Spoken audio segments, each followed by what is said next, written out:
frère, bonjour ma sœur, j'espère que vous allez bien. Aujourd'hui, 19 mai. Le texte de la méditation d'aujourd'hui est un autre texte que j'affectionne énormément. Il se trouve dans Marc, chapitre 16, verset 18, qui dit « Ils imposeront les mains aux malades, et les malades seront guéris. » Amen. Et le titre de la méditation d'aujourd'hui est « Qui est habilité à imposer les mains aux malades ?» Une grande question. Ah, ça c'est... Tu te rappelles, ma chérie, ce verset-là? Ce verset-là de Marc chapitre 16, verset 18. « Ils imposeront les mains aux malades, et les malades seront guéris. » Amen. C'est un passage biblique qui, pour nous, quand on a reçu le réma de cette parole de Dieu, et je voudrais dire que même réma est une parole forte, parce que si nous comprenons le français, et si nous lisons ce contexte, d'où il est tiré, c'est Jésus qui parle et qui dit que chaque croyant a cette capacité d'imposer les mains aux malades et ils seront guéris. Il est vrai que dans l'Église, ça peut être accompagné de l'onction d'huile. Jacques nous le dit. Mais ici, nous voudrons nous focaliser sur ce qui est mis ici. Ils imposeront les mains aux malades et ceux-ci seront guéris. Il est étonnant, et comme je le disais avec Karine, c'est un passage qui nous a fortement marqué parce qu'il n'y a pas besoin de réma. Il est mis « Voici les signes qui accompagneront ceux qui auront cru ». Et il est mis un des signes, c'est qu'ils imposeront les mains aux malades et ils seront guéris. Il ne parle même pas qu'il faille avoir un ministère spécial de guérison. Non, il est mis « Voici les signes qui accompagneront ceux qui auront cru. » Cru. Parce que Dieu sait que quand il nous appelle, il nous revêt d'une autorité. C'est comme si Dieu te revêt dans le domaine spirituel d'un habit de policier ou d'un homme de l'armée de Jésus. Ou quand tu vois un policier ou un militaire, tu sais que tu as intérêt à faire attention. Tu sais que tu as intérêt à marcher droit devant lui, à ne pas faire de bêtises, parce qu'il a quasi l'autorité de vie et de mort sur ta vie. Il peut te mettre en prison, il peut quasiment faire ce qu'il veut, parce qu'il est habilité. D'ailleurs, les policiers, je ne sais pas si c'est partout comme ça dans le monde, mais ici en Belgique, il nous est dit que les policiers prêtent serment. Donc, ce qui veut dire que si le policier dit que tu as fait ça, toi, tu as beau te défendre, tu auras tort. Parce que lui a son képi de policier et il est censé dire toujours la vérité. Et donc, Jésus nous dit ici qu'il nous revêt de cette capacité de pouvoir imposer les mains à quelqu'un qui est malade. Et la Bible nous dit, il guérira. Il n'est même pas dit qu'ils recevront une pensée pour savoir si Dieu va les guérir ou pas les guérir. D'ailleurs, la Bible nous dit que les apôtres, les disciples sont partis. Ils ont commencé à prêcher l'évangile de Jésus-Christ. Et la Bible nous dit que Jésus les accompagnait avec les signes, les miracles et les prodiges. Jésus ne ment pas. Dieu ne ment pas et le Saint-Esprit ne ment pas. Amen. Donc tous ceux qui prétendent dire qu'il n'y a plus de guérison aujourd'hui, ça mon frère, ma soeur, tu peux être sûr et certain que tu es en train de discuter avec le diable. Parce que Jésus a dit que les signes qui accompagneront les croyants seront ceux-là. De quand Jésus l'a dit, jusqu'à ils reviennent nous rechercher, mon frère, ma soeur. Ce sont des signes qui nous accompagnent. Et nous considérâmes cette écriture auparavant en expliquant que toutes les guérisons ne sont pas instantanées. Regardons maintenant le verset précédent. Marc chapitre 16, verset 17. Voici, comme je le disais tantôt, les miracles qui accompagneront ceux qui auront cru. Ces miracles, comme par exemple les résultats de l'imposition des mains, accompagneront les croyants. Qui imposera les mains aux malades? Les croyants imposeront les mains aux malades. Et ceux qui ne croient pas n'imposent pas les mains. Tout simplement. Amen. Car l'imposition des mains est plus qu'un signe. C'est aussi une des doctrines du Nouveau Testament. c'est l'un des principes de base de la doctrine du Seigneur Jésus-Christ.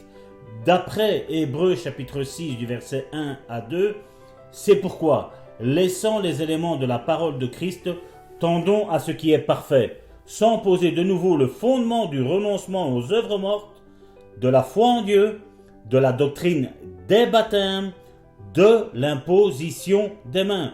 Donc vous voyez mes frères et mes sœurs, ça fait partie de la doctrine.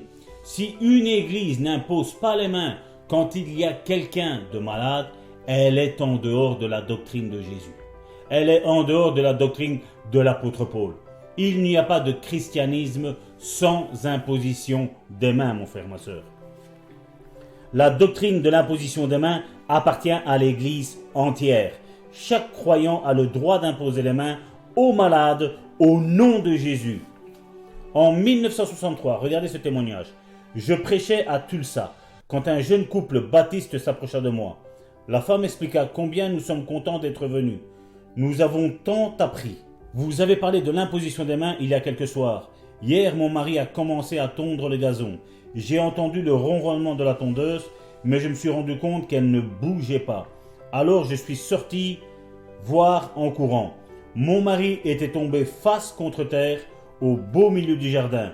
La tondeuse était coincée contre la maison et continuait à tourner. Par le passé, j'aurais paniqué. Au lieu de cela, je me suis précipité pour lui imposer les mains. Mon frère, ma sœur, peut-être tu n'as jamais entendu ou compris que ceci faisait partie de la doctrine de l'Église du Saint-Esprit. Ben mon frère, ma sœur, aujourd'hui, la lumière est arrivée sur ce verset. Je vais arrêter là le témoignage. Demain, je le finirai, mon frère, ma sœur. Mais sache une chose, mon frère, ma sœur. À la place de paniquer quand tu vois quoi que ce soit, n'importe quelle situation qu'il y a, n'oublie pas ton identité en Christ. Ton identité en Christ, tu dis que tu as une possibilité de pouvoir réhabiliter la personne qui est malade, la personne qui est même morte.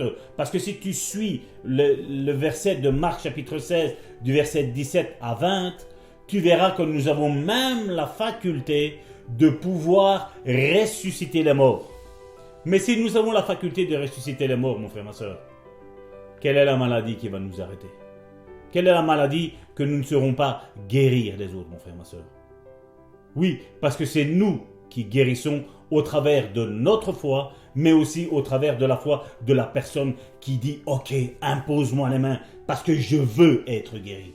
Je veux être guéri. » Oh, mon frère, ma soeur, tu as besoin d'une déclaration encore ici puissante qui va renverser tous les raisonnements erronés que tu as eus jusqu'à aujourd'hui, mon frère, ma soeur. Oui, tu as peut-être pensé que les autres devaient prier pour toi, mais la Bible ici vient de te révéler que toi aussi, tu peux prier pour les autres. Et demande après aux autres de prier pour toi, pour le problème que toi tu as, mon frère, ma soeur. C'est comme ça l'église de Jésus-Christ, mon frère, ma soeur. C'est comme ça que Dieu agit. Nous sommes là pour nous encourager les uns les autres. Nous sommes là pour nous exhorter les uns les autres. Nous sommes là pour prier pour les uns pour les autres. Nous sommes là pour nous fortifier les uns les autres, mon frère, ma soeur. Amen. Oh Seigneur Amen. Jésus, nous avons besoin de cette excellente déclaration pour aujourd'hui, 19 mai. Amen.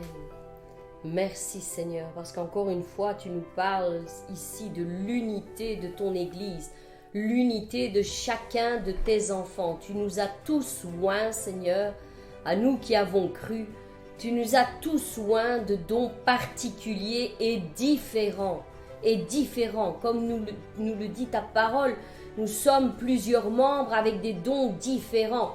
Non pas qu'il doit y avoir une compétition entre chacun d'entre nous, où l'un jalouse le don de l'autre et vice-versa, mais nous sommes tous complémentaires. Quand tous les membres de l'Église comprendront ceci, il y aura un grand changement au sein de nos églises. Nous sommes tous différents et tous complémentaires les uns des autres. Amen. Ce que moi je peux faire, tu ne pourras pas le faire, mon frère, ma sœur. Et ce que Dieu a établi pour que tu fasses, il t'a oint pour que tu fasses, je ne pourrai pas le faire. Mais ensemble, nous pourrons ensemble exercer nos dons qui seront complémentaires l'un de l'autre. Et il y aura une grande puissance qui sortira de cette onction qui est complémentaire.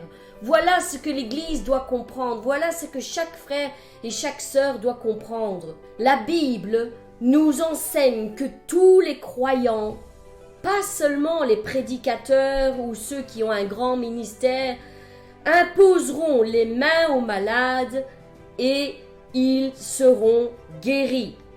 Et toi, mon frère, ma sœur, si tu crois, si tu es devenu un croyant, tu peux imposer les mains aux malades et ils seront guéris. C'est ton partage, c'est ta portion. Voilà ce dont Jésus-Christ nous a revêtus. Et je voudrais vous lire le passage en entier. Donc dans Marc 16 à partir du verset 17 qui dit « Voici tous les miracles qui accompagneront ceux qui auront cru. En mon nom, donc au nom de Jésus-Christ. » Mon frère, ma sœur, si tu te sens incapable de guérir, eh bien je viens te le certifier. Tu es incapable de guérir quelqu'un.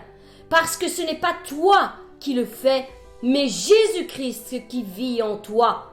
C'est lui qui fait cette œuvre, c'est lui qui fait ce miracle au travers de toi. Toi, tu te rends disponible entre ses mains et lui, il agira selon sa parole. En mon nom, ils chasseront les démons. En mon nom, ils parleront de nouvelles langues. En mon nom, ils saisiront des serpents. Et s'ils boivent quelque breuvage mortel, il ne leur fera point de mal. Et en mon nom, ils imposeront les mains aux malades, et les malades seront guéris. Seront guéris. Au nom puissant de Jésus-Christ, les malades seront guéris. Mes bien-aimés, Dieu vous attend. Dieu attend chacun d'entre vous. Dieu a mis des dons et des capacités en chacun d'entre vous. Et il nous dit aujourd'hui, en ce moment, que si tu te rends disponible entre ses mains, si tu es prêt à aller faire du bien à ton frère et à ta sœur qui se trouvent dans la difficulté, si tu mets tes mains à sa disposition, il agira. Parce que tu as cru en lui, parce que tu as une totale confiance en lui et non en toi, il agira. Il agira pour le bien de ton frère, pour le bien de ta sœur. Et crois-moi bien, Jésus-Christ n'est pas celui qui nous abandonne. Si nous nous mettons au service de nos frères et de nos sœurs, il s'occupera aussi de nous. Amen. Il prendra aussi du temps pour nous soigner, nous guérir de nos maladies. Mais tu ne dois pas attendre d'être guéri et en parfaite santé pour aller vers ton frère et ta sœur qui souffrent lui aussi et pour l'aider.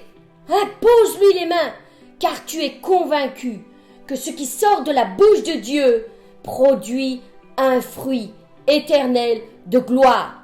Si Jésus nous a dit que par ses meurtrissures nous sommes guéris, nous le sommes. Point. Nous le sommes. Allons chercher cette parole dans les lieux célestes par la foi pour la matérialiser ici-bas dans la vie de mon frère et dans la vie de ma sœur. Mes bien-aimés, je crois en vous. Mon mari aussi croit en vous. Amen. Nous avons une totale confiance en vous que vous allez y arriver. Vous allez vous disposer pour vos frères et vos sœurs et un grand nombre seront guéris. Voici la parole qui vous a été adressée aujourd'hui. Demeurez dans cette foi, dans cette confiance que Dieu le fera. Au moment même où il mettra des personnes devant vous, n'ayez point d'hésitation. Allez-y, comme des envoyés de Dieu. Allez et imposez les mains aux malades et ils seront guéris. Au nom de Jésus-Christ. Je vous souhaite encore une excellente journée, mes bien-aimés. Que Dieu vous bénisse abondamment et infiniment, qu'il vous prouve qu'il est à vos côtés encore jour après jour. Et moi, je vous donne rendez-vous demain.